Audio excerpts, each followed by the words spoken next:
Listen, We got a little beef going on, I guess. Never beef. It's always love. Look, people brought to our attention. There was an event we did. We collaborated with 6 months ago, right? It was a charity fundraising event earthquake relief for the earthquake. in Turkey. Yeah, exactly. And who the heck is that? Yeah, who the heck is that? Yo, Mike, can you record this dude? Yo, what is going on?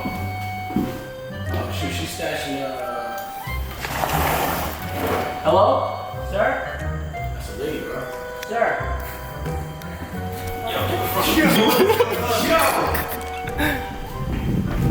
Oh, the package delivery. Oh, it's Amazon.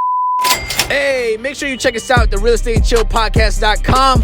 Buy your real estate merch now. Real estate merch with swag. A brand for hustlers only. Let's go! Welcome back to the newest episode of the Real Estate and Chill Podcast. I am your host, James Shatter, here for all your residential financial needs. Financed by James on Instagram, here with Kevin Iglesias, associate real estate broker. Today, as always, it's $1 million episode. We had the rerun with our guy, Pinnacle Real Estate, aka Shazad. Thank you for having me, guys. welcome back. Thank you. At Pinnacle Real Estate on Instagram and YouTube. So, man. Shazad, tell us a little bit about you if they haven't watched the last episode. Sure. If you haven't, check out the old episode. We went through a little bit of a life story. We're gonna skip all the background today, get right into it. But that previous episode was how I got into real estate and sort of transitioned from a builder to a realtor, and how I kind of straddled the two of them now. And you know, that's pretty much it. I'm based out of Long Island. I'm a broker owner of Pinnacle Real Estate, and we've been in business for over 10 years now. But I've been in real estate for almost 15 years. That's crazy. Sheesh. 15 years. Yo, that was episode 52. Now we're up to episode 100. You guys just passed 100, right? Yeah. We're at like 106? 106? 106, yeah. Wow. Mine's about to hit 100. My next Wow. episode on YouTube is 100 episodes. Damn, that's deep. Gotta have a That's a big celebration party. accomplishment. Yeah. We So, Shazad, let's start this off hot. Top 5 realtors that you hate on Long Island. Yo, we're not gonna name any names, yo. Listen, I'm not gonna hurt my buyers, bro. If I put that list out there, I'd be hurting my buyers. So I can't do that. Write it down on the list. We won't say the names out loud. I'll throw 20 in a hat. You can pick 5. I can easily come up with 20. All right, I think a better question is, why do you hate real estate agents? Like, what would be the beef for another real estate agent? Is it lack of communication? I'm just talking in general. I'm not Okay. asking like specific. And I want to hear what you say after too, Kevin. Wait. First of all, where did this sentiment come from that I hate realtors? Yo, everyone who watches this is going to be like, oh, I'm too scared to speak to Shazad now. No. No, we're just joking. no, We're no. just joking. But honestly, I think one of the biggest things in any relationship is communication, right? Like Absolutely. I hate when somebody's not communicating as far as like, if I'm coming on the buyer's end and the listing agent's not getting back to me, or vice versa. It's like, yo, how are we going to make a deal happen if I can't even reach you? You know, it's a high stress job, but it's a relatively simple job. If you just follow basic protocols and just respect for the other person, understanding they're making one of the biggest decisions of their life. Yeah. Answering your phone is literally the least you can do. Yeah. But look, man, first of all, I just want to clarify, I do not hate realtors. I am one of them.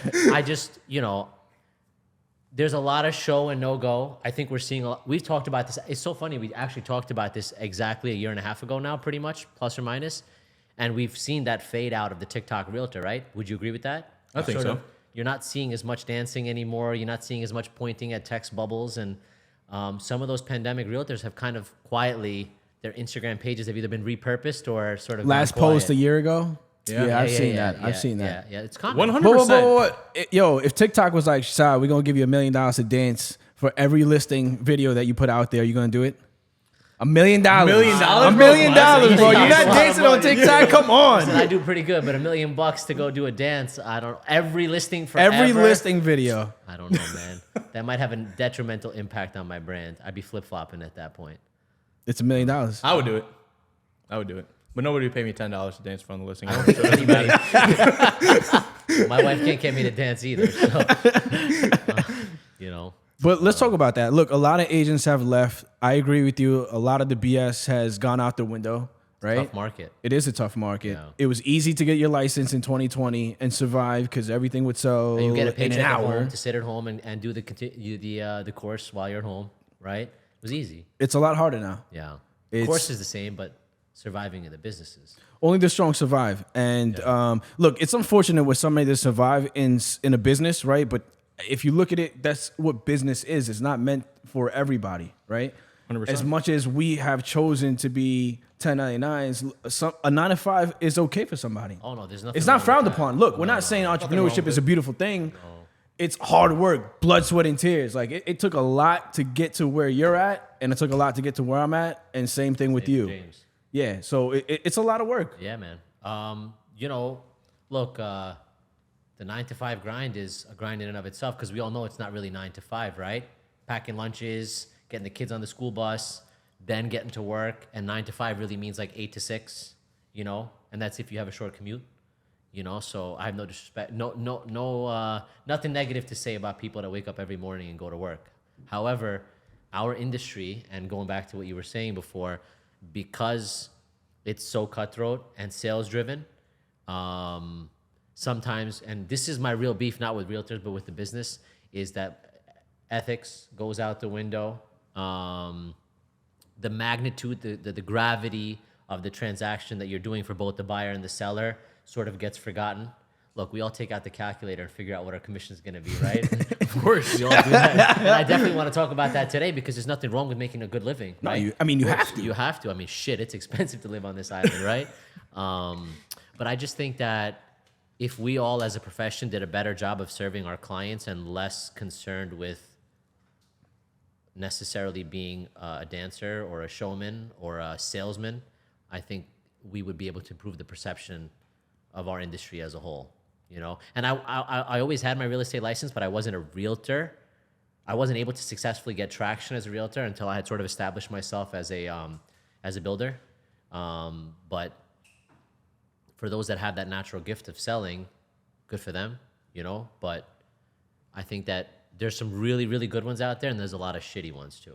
All right, so let's talk about that, right? Because I think what makes this job easy is if you have a big network. Absolutely. Like if you come into the game with a big network, it's a home run. Yeah. But if Look you at don't Sean, have, man, look at a guy like Sean Manning, bro. yo, shout out to our boy Sean. Yo, Shout out the Sean. man, bro. I think if you have a big network, it's easy to succeed. Because look, this business is all about relationships, all about connections. The more people you know, the more success you'll have, right? I think because you speak this on your Instagram, you didn't have a big network coming in. Am I wrong? No, listen, before social media, it was a family business. It was a kid that had graduated college and decided not to go to law school that wanted to reactivate my failed real estate career. I got my license actually for the first time back in 2005. I came out of school, came home, I had failed out of school, blah, blah, blah. I got my real estate license, but we all know what happened in 2006 and 2007, so I actually never made a sale. So my real estate license expired, I went back to college, I finished my degree, and when I got back into the business, we were deep in a recession. So, I mean, nobody was really on Instagram in 2010, 2011. I wish I had gone on sooner. I started my social media journey in 2016, but I was starting with I'm 36, bro. Look at my face. Imagine what I looked like when I was 22 years old. Like, nobody's buying a house from Yeah, look too young. a little kid. That's age discrimination, by the way, people. Yeah, That's age discrimination. All right.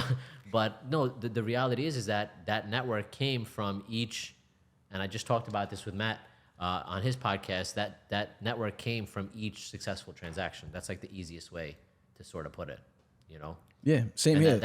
that network continues to grow through social media, but it's that core couple thousand people that have been following from the beginning that now I'm really starting to see the fruits of that network. To add on to that, you know what I heard you say, which I think is very important, the fact that if you don't have a network to start off with, it doesn't mean that you can't do it. No. Right? Because, It's we're a hell all of a lot harder, though. It is a hell of a lot harder for sure, but you can make connections over time and use that network that you build over time as well. I agree with you. Look, I didn't have a network coming in. I didn't even know anybody in the business. And thankfully, you got to focus. Everything that you do in life is all about consistency. Absolutely. The more that you do it, the more work that you put in, the results you'll end up seeing eventually if you do it right. And it wasn't easy to survive in, but look, we're here. Yeah, man. We're at this Doing beautiful good. new build Yes, sir. that you have on the market. Yep. Why did you start off with new builds? Because I feel like a lot of people, they would rather go to a house that's run down and CPR, bring it back to life? Like, what made you say, you know what, I'm going to challenge myself and build a house from scratch? So I actually got into the business. My first house that we built was in 2011, and we talked about that in the previous podcast. So anyone that's interested can go back and watch that video. Episode But- 52. 52, yes, sir. So I had done a few flips and a couple total reconstructions, meaning an extension, a dormer, basically left the 4 exterior walls. Back in the day, you would be able to you'd end up at a slightly lower tax base if you were able to do a renovation instead of a new house. Now they've just done away with all of that. If it's more than a 50% reconstruction, Nassau County is going to come down, reassess the house, and the building department treats it as a new house, energy code, and all of the same requirements. So the reason why I transitioned from flips and gut renos to building new homes is because there was simply too much competition. If you want to do it the right way and address the things that people necessarily don't care about but will impact them for the rest of their lives, like good quality windows, new plumbing, new HVAC, new electrical, flippers, they watch stuff on Pinterest. They put up a sign, they put up the nice crown molding, they do a little built-in the living room. But at the end of the day, when you move into that house and you realize that it wasn't built properly from a structural standpoint, from a mechanical standpoint, you won't care about your nifty looking laundry room. You understand? So I couldn't compete with those people, so I had to slowly get into building new. And the first new house I ever built was in Hicksville, and there was no road there either. So I had to bring a road, bring sewer, bring water, bring electric, bring a fire hydrant. It was a disaster. I had no idea what the hell I was doing. But because of that experience, and I built about 30 new homes now, so new construction I've found is like a blank slate if the numbers are right. If you buy right, new construction is a blank slate because you have nobody to blame but yourself. When you're fixing an old house, you find a lot of surprises behind the walls. Water damage, termites, mold, so many different things. But when you're starting new, if you make a mistake, that's on you, but at least you have full control. I mean, it makes absolute sense. Yeah. It's a beautiful build. Thank you, man. Yeah, So this is super nice. Yeah, so this is what we consider our typical Central Hall Colonial.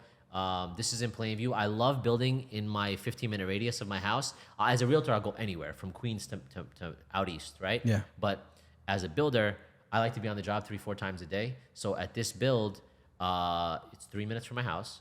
And this was actually a subdivision. It was I got my first rental property out of it too, which was huge because guys like us, we don't have a 401k, we don't get a pension, and Lord knows we might not even have Social Security when the time comes. So this house is our typical pinnacle special 5-bed, 4-bath, or 3.5 bath. This is four full baths because I have a separate junior suite upstairs, but this is pretty much our standard style, So real quick, before we dive into it more, Yeah. describe to us like what a subdivision is, how you did that for this house. Like, Sure. give us like the details. Sure. So it's really simple. You need a lot that's big enough that you can divide and either keep one of the existing homes or divide and knock down and build 2 or more homes, right? And 99% of the time, you don't have what you need to do a subdivision because somebody has tried before you, generally, okay? There's some townships that are easier, like town of Hempstead is a little bit easier than town of Oyster Bay. But if you meet the burden of what is an as-of-right new construction, as-of-right lot, you can subdivide a property. In this case, so we can be specific, I have a 15,000 square foot lot. Minimum lot in this neighborhood, R17, is 70 by 100. So I was able That's to... a huge lot. It's pretty standard here, 65, 70 by 100. No, but this is 150, that's 150 by 100? This was 15,000, but it's a corner, right? So that house Gotcha, faces that way, and this house faces this way. But I was able to carve out the 70 by 100 as of right, meaning there's no special permissions required, like it meets all the zoning requirements. And then the other house, I had to get a variance because the side yard was grandfathered in, it was deficient. So I had to basically get a variance for that one left corner of the house. So I had to go through the whole process of filing plans, getting a rejection, then getting a hearing with the Zoning Board of Appeals. That's called a variance. And then once that was granted, then they went back to reviewing the plans and the permits, and then I got a permit a few months later. From coast to coast, for those that are interested, if you push really hard and you don't mess around with like deadlines and getting submissions and paperwork back, not only did I have to go through the whole entire town of Oyster Bay system, but then after getting my subdivision approved, I had to go to Nassau County Planning Commission. And I touched every single piece of paper that went through. Even though I hired a high-powered Nassau County attorney, I touched every single piece of paper including physically filing the variance to the town of Oyster Bay because I just don't trust anybody else. It's one of my biggest flaws. Not trusting people? No, not that I don't trust people. I just think that if I do it myself, there's less of a chance that something will get screwed up. And that's generally true in life. But I did all of that and then still had to go through Nassau County Planning Commission. And it was a lot of work and it took me 12 months and I didn't miss a day. So imagine if you dragged your feet or whatever, it could easily turn into 18 months. Easily, right? Okay. And I literally pushed every single day from December to December. So I got my permission last December, finally, after 1 year. And then I renovated that house and rented it out. They've been moved in since February. And then this is a 100% complete new construction with a certificate of occupancy. And now I'm trying to sell this one. Are all your new builds $1 million plus? Yeah, it's possible. It's impossible to build in Nassau County or even Suffolk for the most part. If you're buying an old house, knocking it down and building new, because you can't build a new house for less than $200-300 a square foot. You know, that number varies depending on how intimately involved you are in running that job, and also like what level of finish. Because in the Hamptons, it's $500-700 a square foot. Real talk. That's a real number. Like if you hired a developer out in the Hamptons to custom build your house, you're going to be 500 plus, and that's a bargain. There's guys that build for $1,000 a square foot even here. Jeez. In Long Island, like Keene, they do new, Keene development, and a couple other guys. $1,000 a square foot is a normal number. Jeez. We don't build at that number. Most spec builders build in the 200 range, but these types of builds, these typical new construction cookie cutter, I want to say, builds you can never build for less than $1 million. It's impossible. We used to be able to sell the same house for $1 million, but that's when the lot was $350. Now this lot's $650 or $700. Jeez. Yeah. You can buy a house. It's so crazy, and it's not sustainable. We should definitely talk about this for a second. It's builders are going to get squeezed so hard because that knockdown that used to be $400. I used to buy a 65 or 70 by 100 lot 7 or 8 years ago in Plainview for $400,000, no problem, light work. Okay, that same knockdown today is $600,000 or $650. $200K increase. Now let's not forget that the cost of construction also went up precipitously. Also, okay, yeah, lumber's not at pandemic heights, but everything went up 25% and never came back down. Sheetrock, shingles, siding, labor, you name it. Once they get a taste of the good life, no one's gonna lower their prices again after that. Why the hell would they? They know they will pay. So the knockdown's gone up 30, 40, 50%. The cost of construction's gone up 20, 30% at least. And interest rates are at 7 change. So you're getting squeezed from every side. Imagine, do the math.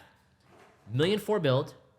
Let's say they're even putting $400,000 down, right? Because you would be very surprised. Most people in this price range are putting down a little more than 20%.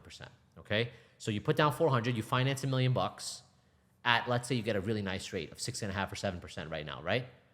That's $6,500, $7,000 a month plus your taxes. These are very rough numbers just for a regular person to understand. $10,000 a month to carry a house?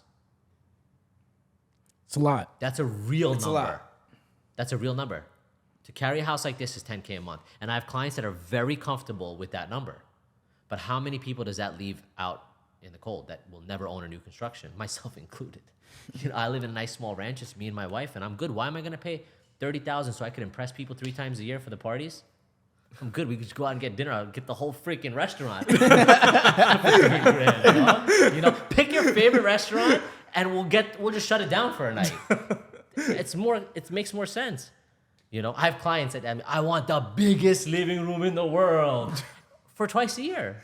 You know what I mean? It's crazy. I want to be able to seat 40 people in my living room. I'm like, you're bugging, but whatever, man. To each their own. Some people got it like that.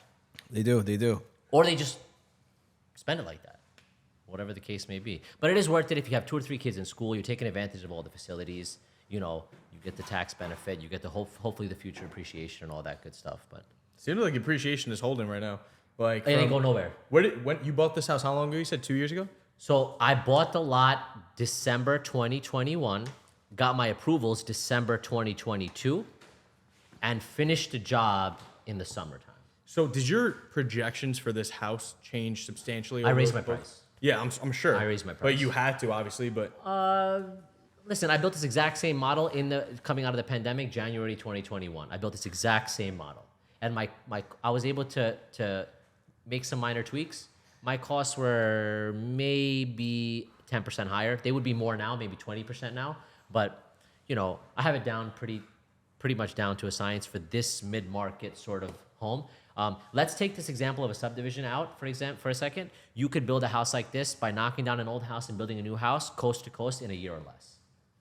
So if you buy a house in January, it takes 3 months to get your architect to move his ass and file your permits and whatever. It takes another 2 months to get your approvals, 5 months. You could build a house like this in 7 or 8 months. Wow. You know, if you move your ass. If you take time forever, then you see those houses with a Tyvek dangling in the wind and they haven't put windows in 3 months and you have no idea what the hell's going on. That happens too, but I could build a house like this no problem in 7, 8 months. Soup to nuts. That's quick. Yeah. That's really quick. Yeah. Honestly, I mean that's surprising. I didn't know it was that quick. Like something like this, like that's crazy. A year. Listen, a lot of guys that are in this business are using hard money, and from the moment you start drawing down those funds, you're paying interest. What are your thoughts on hard money? You don't like it? I don't mess with it at all. I have certain religious obligations that I have to fulfill, but in addition to that, I have seen it go really bad. I have seen people come out of pocket at closing, meaning all the money they spent, all the time they spent, all the effort, and now they have to come at closing and pay to get out of the deal, or get nothing, or get a little bit. Yeah. That's happened to me without hard money. That's happened to me with equity-based partners, right? My partnerships, I've moved away from. I used to build 5-6 houses a year. I physically can't, I mentally can't do it anymore.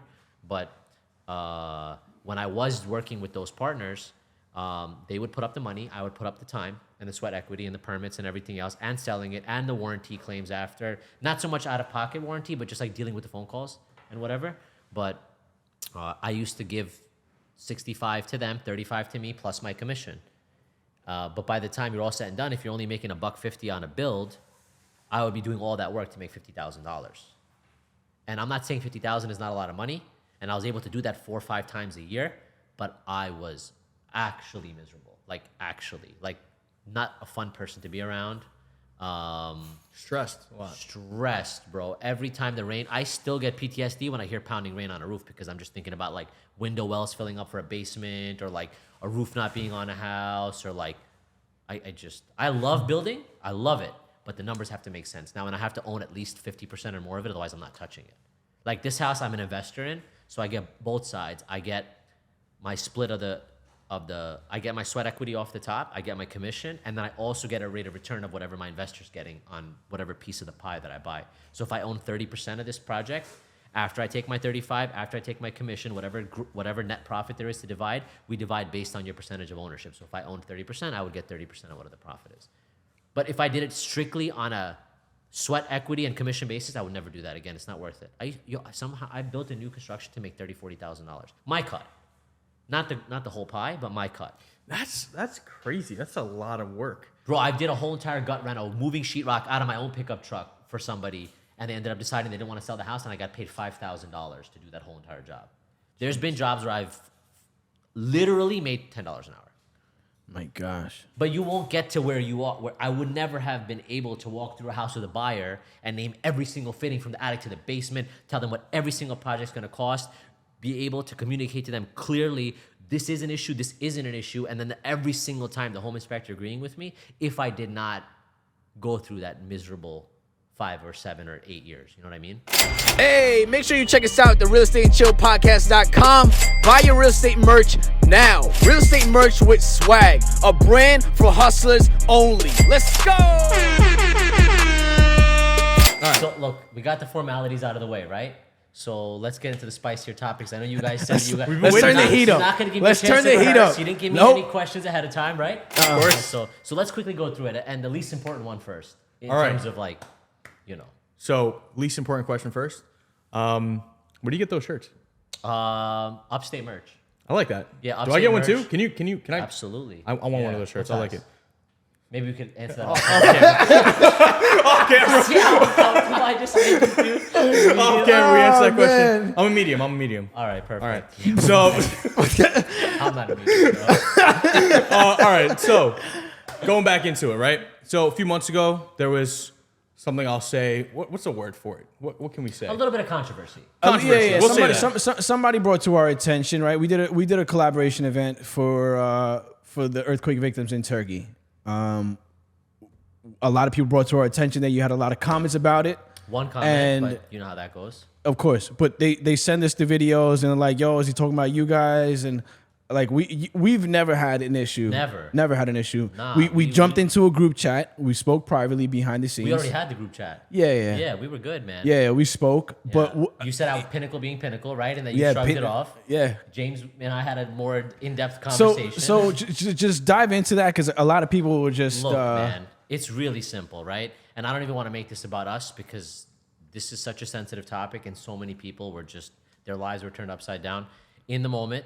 And I still stand by that sentiment, and not towards you guys, but some of the people on the panel. I just felt it was an opportunistic moment for some people, and I expressed my displeasure with that given the magnitude of the situation. And I haven't seen one post from Morocco's earthquake last week, right? And this is my point, this selective outrage, selective activism, where it was convenient in the moment, and you had people, and look, man, I sent some money to Turkey too. Every dollar that went there, I hope it was spent in the best way possible. I hope that those people, us and God and everybody else just ease those people's difficulties because we can't even imagine what those people went through. But just, if I start naming quotes, then it's gonna call specific people out.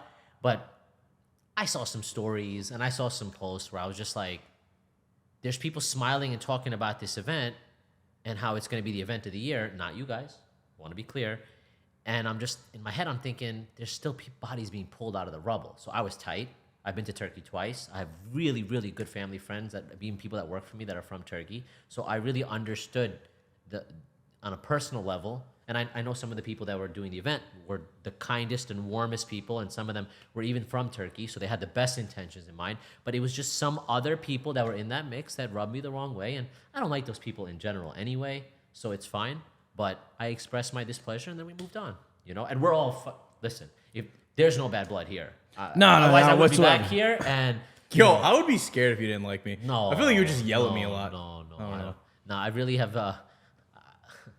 I got teeth, but I'm a nice guy, man. You are a nice guy. I just if I see something I don't like, I speak on. But I'll say this, like in response, like we spoke about this first because obviously you're Muslim, I'm Muslim too, and there was a lot of like that where we were. It wasn't like a hostile conversation me and you had. No, it was just like a conversation. We were just talking about like what we thought about it, like and things like that. But biggest takeaway from me from that situation is that. Like the question of do the ends justify the means, right? Like it's like the way that they're raising money. Like I personally believe, like this is, I'll openly say, like I really do believe that everybody on that panel, like really did have good intentions in heart for sure, because putting a lot of like time, effort into it. I just think maybe the presentation, maybe the choice of words. Sometimes sometimes just your body language in how you deliver a message. Oh, I agree with that 100%. Has a tremendous impact. But that's what anything. Think about the victims. Don't think about yourself and your clout. Think about the victims. I'm speaking in general, though, as far as like how you present something, first impression, like your tonality, everything. Facial expressions, tonality, body language, it all makes a big difference. But, moving on from this topic, I totally understand your... Wait, let me just throw one more thing, though. Yeah. I just think that, we'll end it off this, but I just think that, obviously, like, since there was so much money raised, I think it's beneficial. Obviously, maybe it could have been done in a different way. Maybe it could have been done in a better way. But at the end of the day, I think that like, a lot of things could be done in better ways and stuff. But I mean, I do see what you're saying. Maybe I didn't catch on to the same things you caught on to, 100%, maybe. Yeah. Maybe I just took it personal. Who knows? Yeah, something like that. I felt that given the selective outrage and the lack of any concern for 7 crises that have happened since then, I don't hear nobody talking about Hawaii. I don't hear nobody talking about Morocco. They're not even talking about Hawaii on the news, but we can't get into that right now. There's, just in that moment, I felt that there was some opportunistic self-promotion going on. That's all. And I'm old school, man. I like to, if I don't like something, I say it. That's all. Honestly, I respect like you like making it a situation, like saying it straight. Like, I got a lot of DMs. That's what you think. I got some negative ones, mostly positive ones, but I got obviously like every time you put yourself out there like that, you're gonna get good and bad. Yeah, that's with anything. Like Yeah. when somebody sent me, and I was like, "Yo, is he talking about you guys?" I'm like, "No, I don't think so." Like, Pinnacle, you gotta understand, he's the type of person that if he has a problem with you, like you'll let it be known. Yeah, I won't call anybody out in a public forum, but if somebody pisses me off, I will definitely pick Yeah. up the phone and have that conversation instead of having like some sneak dissing, like Yeah. undercover beef. I think that's stupid. No, 100%. There's some people not worth having that conversation with because it's not a real problem, but like, social media comes with its own good pros and cons, Yeah, definitely. But anyway, let's get spicier because that was just a tragedy. All right, Kevin, I hit him with the first question. Hit him with the second. All right, all right. This kind of correlates into the both mix, right? What's your beef with real estate influencers? Okay, so a lot. Make sure we get this one clearly.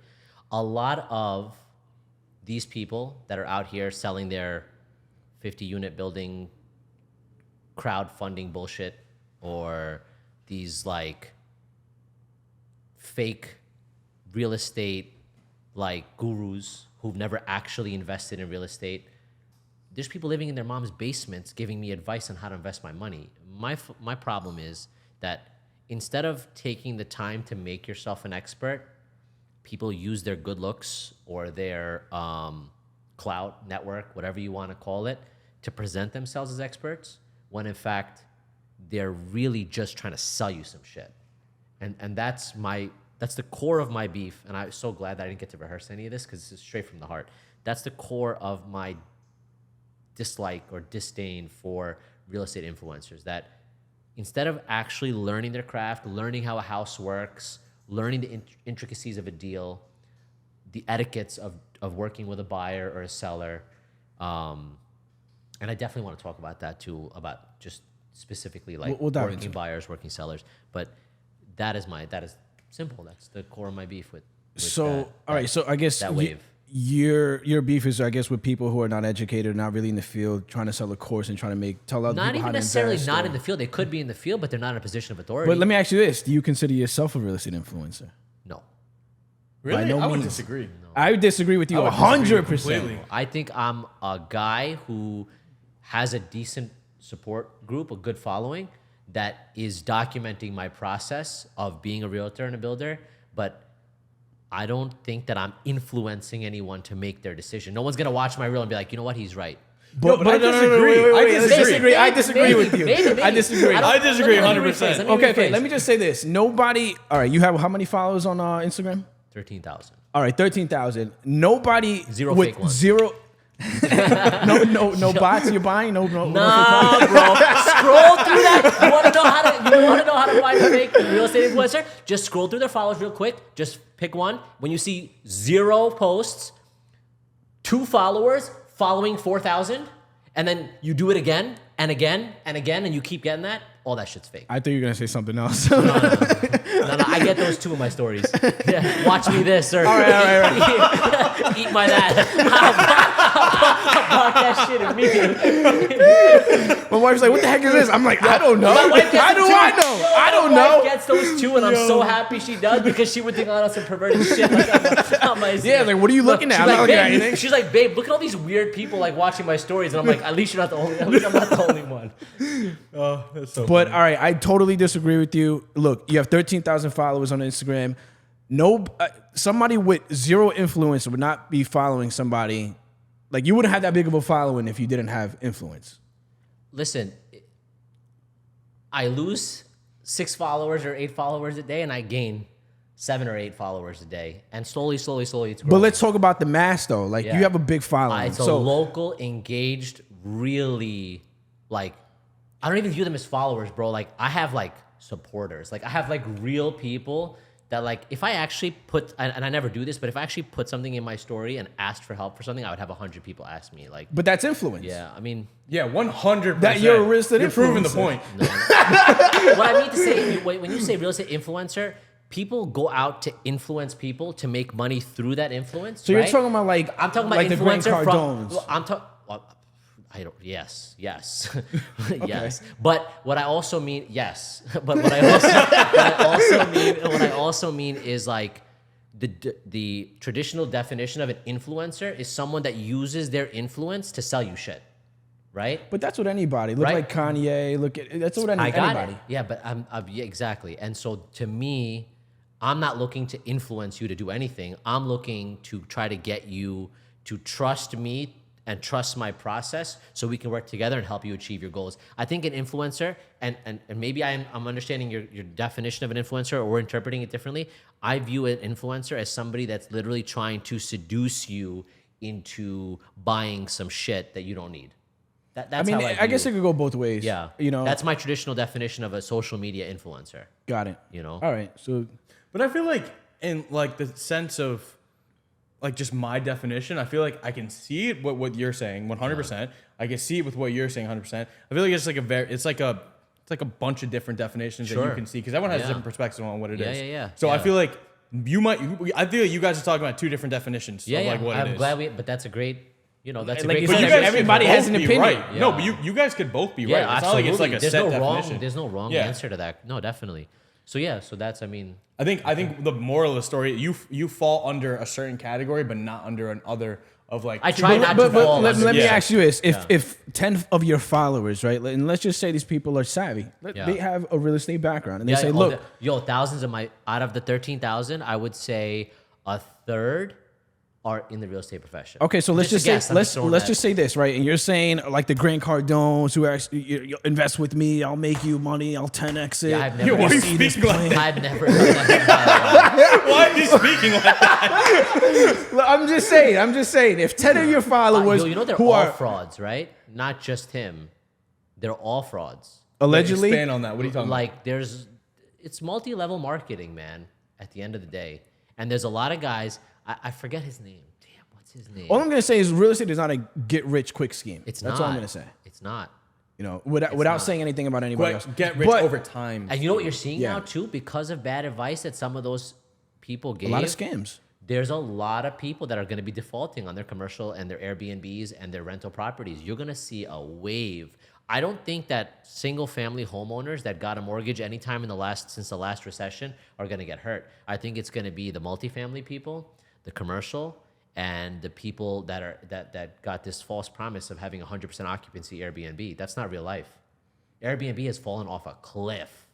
Especially in New York City. And I think it'll be, the new legislation just Yeah. deaded the whole market. But like, even in Florida, it's not, it was, it definitely is a sustainable business model, but not as easy as they were making it seem. Selling And now, my you know what's Airbnb stock unfortunate? now. You know what else too? Unfortunately, like Airbnb, when there's memes about you, you're dead, right? And there's memes about how you left one thing in the garbage can and you get charged $250 clean, like additional fee. Like Yeah.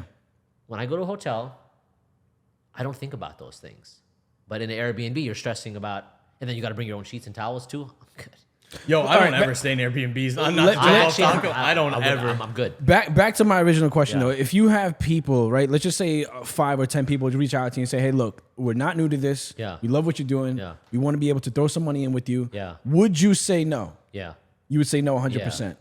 Yeah, because it's I've sort of gotten away from that model. I get those inquiries all the time. I can advise people on how to start their own real estate portfolio, but I don't want to manage other people's money So let's talk about this. And you said, unless it's a huge project.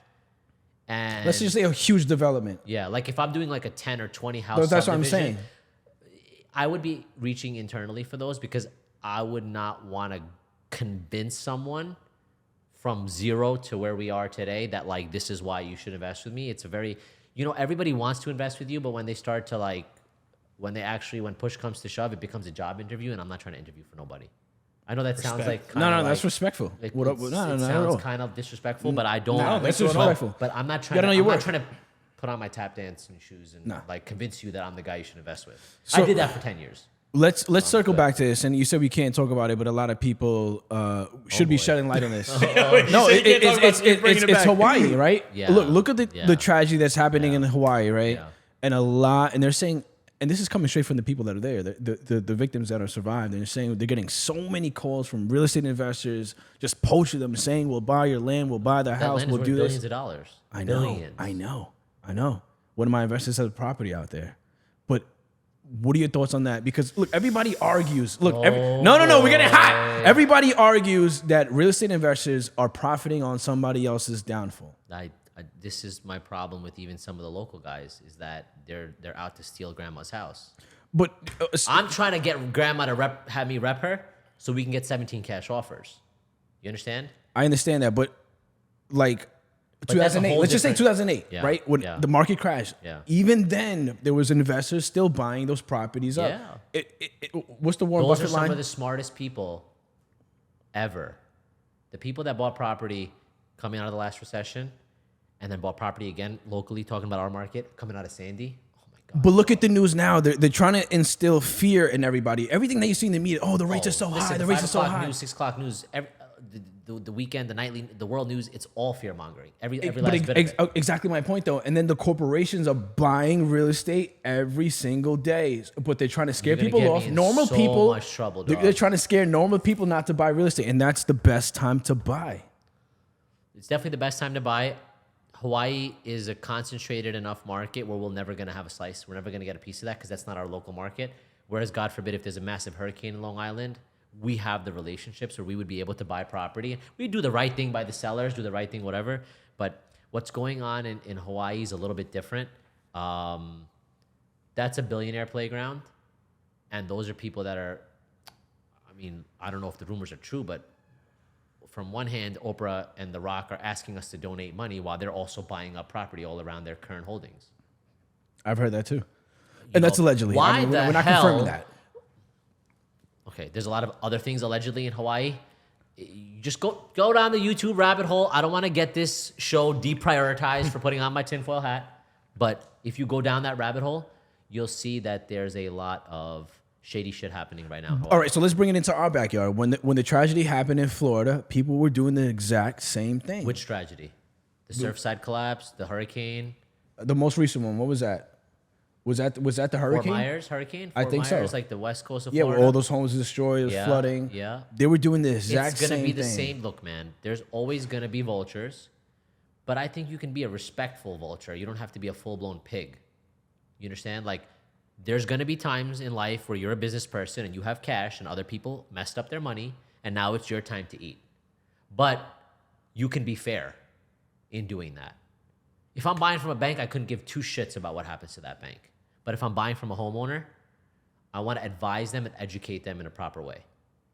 You know, I make offers on houses and then still ask them, would you like to list the house and see what you can get in the open market? And half of the people will say, nope, not interested because your offer is good enough and we want to leave all our shit behind and we don't want to deal with the open houses and cleaning out our house and going through mom's memories and whatever the situation is. Yeah. And there's people that say, you know what? Help me to get this house cleaned up.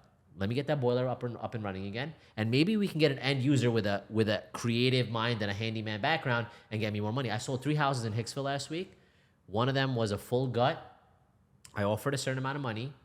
She said, let's just put it on the market and see what happens. And I got her $76,000 more than I would have Wow. offered. All Sheesh. cash. We had 12 cash offers. We went $36,000 over asking price. I can't pay that because I'm going to knock the house down. But someone else can come in there and do a lipstick renovation and maybe move in there or maybe rent it out or whatever the case may be. Happens all the time. Sometimes you lose a listing because of that. Because you're just too honest. Yeah, no, Like, yo, it's happened to me. I'll pay this much, but I think it's worth this much. And this is why I just bought a house on Sunday. This is a crazy story. But I had somebody that had been following me on Instagram for years, and they reached out to me, and they said, hey, like, we're thinking about selling our house. Will you come look at our house? And I said, sure. So I went there. They have a beautiful home, but they have a dozen projects that didn't finish. Okay? So it's not really mortgageable. All right? In those types of situations, you have a gutted bathroom that's not unless, you know, you go with a guy like James. But Hit up Jimmy. You know, there's certain things that you would have to finish to get the house marketable.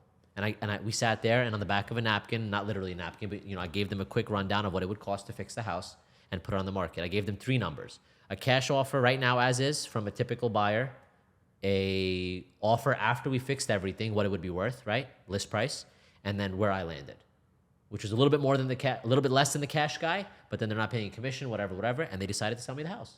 And I have a contract coming today, and I'm going to put in that extra 30, 35,000 to finish the job, but I'm going to keep that. But I think that's completely fair because Yeah. if you're lay not out somebody's hiding options, anything, no, we're not then hiding it's nothing. completely fair. You give them the education that they need to know in order Yeah. to make the best decision for Yeah. themselves. And I brought the comps. That's what you have to do. I showed them what the neighbors' houses sold for. I showed them what I think their house would sell for with real data to back it up. And they're like, listen, Shazad, we know we're leaving money on the table, but we don't want to deal with A, contractors, which is why we didn't finish the projects in the first place, and B, we just want to pack up and move and not have to think about this anymore. Yeah. And if you've held your house for 20 years, there's so much appreciation in that already that you're like, I don't really want to deal with the 6 different contractors that I'm going to need to finish a job. I have to do a lot of work there, but it's all little stuff.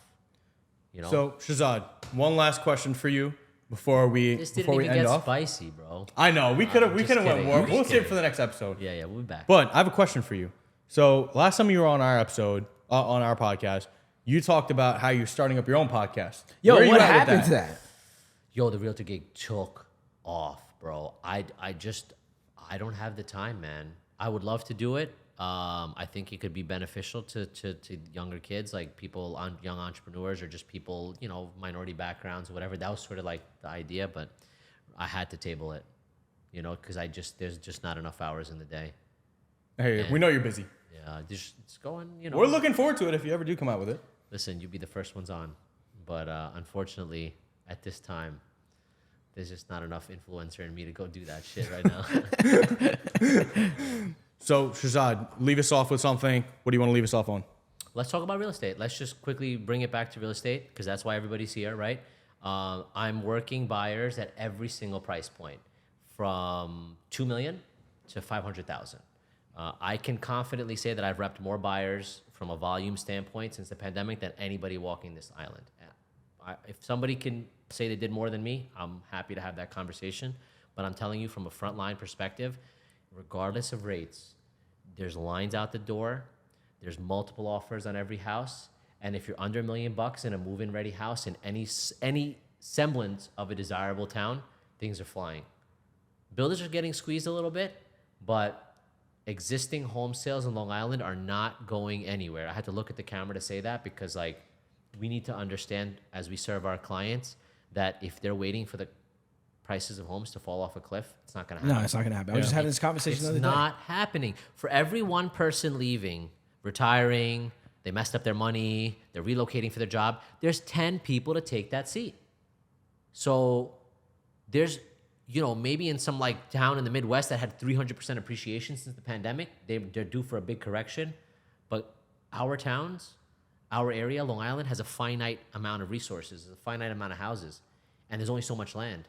And we're outside of the shadow of the greatest city in America. I mean, until this mayor got in, and the mayor before that. But our market's never going anywhere. Like It's a strong market. It's a strong market, and we got a lot of high earners that are gonna continue to come here. I have a client right now looking for a house for $1.8 million with $700,000 down, and they're even willing to do a little bit of work, and they want to be in a 4-bed, 2.5-bath colonial in Syosset or Woodbury.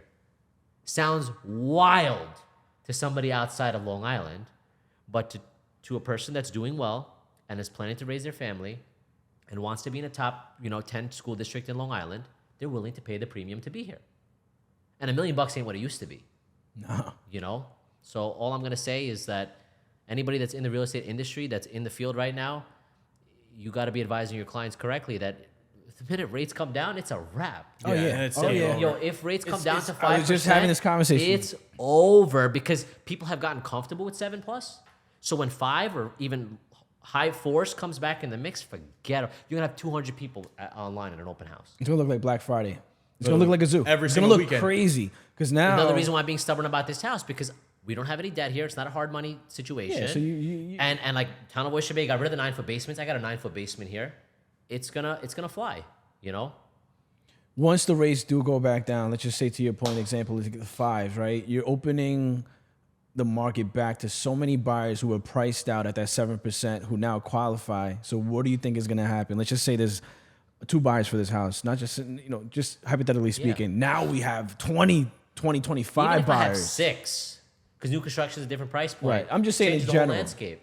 Yeah. Yeah. Like even my sister in Jersey, bro, she's just signing a contract this week for a house. It's the same thing over there. It's crazy. And I felt so helpless because she's outside of my sphere of influence. So I couldn't help her the way I would want to help her. Finally, I got a professional realtor on the phone. She's like, I can tell that you know your shit. And I was like, Of course I do. Yeah, you I'm know. Pinnacle.